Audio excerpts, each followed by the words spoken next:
आपण पाहत आहात युवाग्राम 24 न्यूज, सडेतोड बातम्या म्हणजे फक्त युवाग्राम न्यूज नेटवर्क। बोगस मतदानाविरोधात तक्रार द्यायला आलेल्या विज्ञान माने यांना विश्रामबाग पोलिसांनी ताब्यात घेण्याचा प्रयत्न केला। यावेळी महिला मतदार आणि पोलीस यांच्यात जोरदार वादावादी झाली। या मतदान केंद्रावर महिला मतदान करण्यासाठी आल्या होत्या, मात्र त्यांच्या नावावर अगोदरच अन्य महिला मतदान करून गेल्या होत्या। या बोगस मतदानाविषयी महिलांनी तक्रार केली। तथाकथित नेते विज्ञान माने यांना बोलावून घेतलं।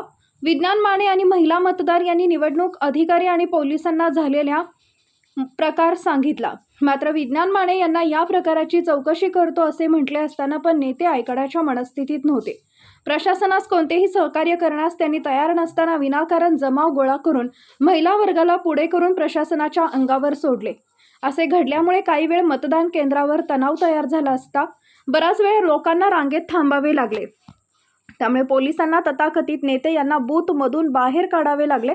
त्यांना बाहेर काढत असताना त्यांच्याबरोबर आलेल्या महिलांनी पोलिसांच्या अंगावर येण्याचा प्रयत्न महिला वर्गाला प्रशासन वारंवार सांगत होते। झालेल्या प्रकाराची चौकशी करू, शांत व्हा, तरी नेते आणि महिला वर्गाला पुढे करून प्रशासनाला काम करण्यास अडवत होते। थोड्या वेळाने समोपचाराने प्रशासन आणि तथाकथित नेते यांनी समझोता करून बूथमध्ये चाललेले मतदान हे सुरळीत चालू ठेवले। मात्र स्वतःला नेता समजणाऱ्या विज्ञान मानेने कारण नसताना प्रशासनाला वेठीस धरत पोलीस अधिकाऱ्यांची हुज्जत घालत चुकीचे वर्तन केले।